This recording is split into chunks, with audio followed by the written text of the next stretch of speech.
Hello, today we discuss about the personal stress management toolkit. We are from DPM4C. Before we start our presentation, I will introduce my group members. First, Darshanisha, second, Swageshwana, third, Driver Sophia, then me, Subhashini. Introduction. Academic-related stress. One of the common stress that is encountered by the students nowadays is academic stress. Academic stress refers to the pressure and anxiety experienced by students due to various academic demands and expectations. This stress can arise from a multitude of sources within the academic environment, such as pressure from peers, parents, heavy workloads, exam, and act. Stress assessment. Students experience this academic stress through various ways. However, the common case to increase the academic stress is first, high workload and time consumption such as the tight deadlines for multimedia projects or assignments, exams. For example, multimedia courses, works and assignments has same due dates and students need to finish the works all as soon as possible to meet the due date while preparing for tests and quizzes. Then, students tend to get overwhelmed due to the amount of the work that need to be done. This will lead to the high level of anxiety, less focus and stress. After that, students will procrastinate and will rush to finish the work at the last minute, which will reduce the work quality. Then students will be sleep deprived to finish all the assignments and prepare for the tests and quizzes. This will result in attached, eye-screwed, mentally and physically will become weak. So multiple research and exploration have done in order to cope up with this academic stress, which is heavy loaded work. There are 5 methods, so I will be briefly explaining about each one of them. The first one is mindfulness exercises, which is associated with meditation, where the students can engage in mindfulness practices like deep breathing exercises and guided meditation, where it will help the students to calm their mind and reduce the stress level.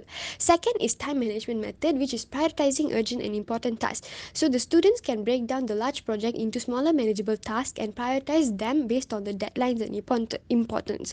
Third is physical activities, where the students also can take breaks and relax in between completing the assignments to rest and recharge. So they can do this by engaging in activities that they enjoy during their short breaks. Fourth is relaxation technique, where the students can do journaling by writing down their thoughts, feelings and worries in a journal. So this can provide an outlet for self-reflection and help them to manage their stress in a very efficient way. The last one is social support network. So the students can also seek guidance from counselors, as there are many educational institutions offer counseling services where these students can go to them and discuss about their stresses and also can understand them without receiving any hate or feeling uncomfortable. Few researches and interviews from random students was conducted by our team members, and we found out that the main cause for students to get academic stress is the overloaded work and not knowing how to prioritize the important work first. So we came to a conclusion of choosing the best way to cope up with this stress is the time management method, that is prioritizing the urgent and the most important work first. Prioritizing urgent and important tasks first is essential for effective management and productivity. So by allocating time and resources to the high priority task first, students can ensure that the important deadlines are met while reducing the stress and overwhelming feeling associated with the heavy loaded work. According to the research, this method is very much rational and realistic to help the student to complete their task on time and also prevent the academic stress.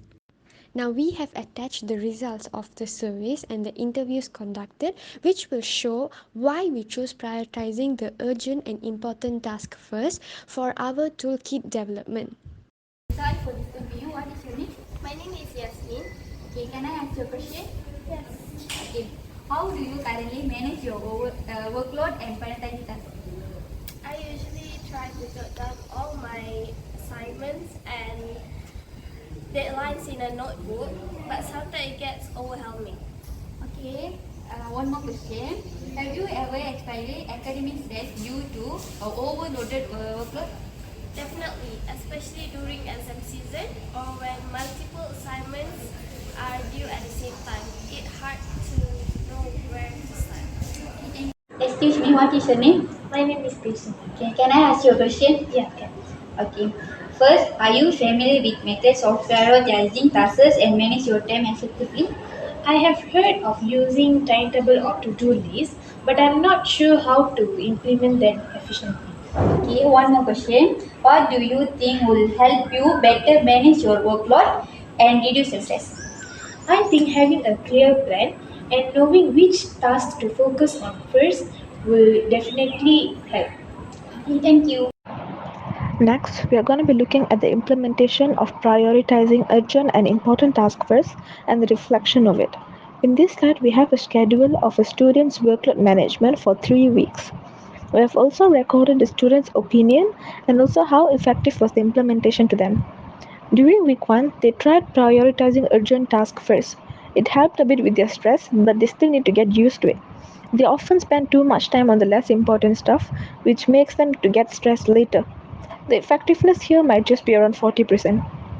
During week 2, they said that they started to grasp the idea of prioritizing tasks, but their old habit of doing everything without planning or prioritization sometimes crept in without them realizing.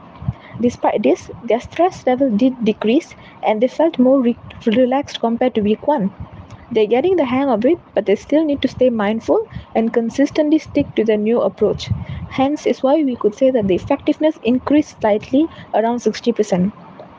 In week 3 is when we get quite positive feedback as they say that they have mastered the time management technique with a few personal tweaks like using sticky notes for reminders. This boosted the technique's effectiveness and they felt more in control. Plus, their stress level dropped, making them more happier with their work, and now they are more confident in using this approach in future. Therefore, concluding that the effectiveness is 90%. The insights they got through prioritizing urgent and important tasks is that they gained a valuable understanding of the significance of proactive planning and organization. This approach enables them to manage their workload more effectively, which therefore resulted in reduced stress and a greater sense of control.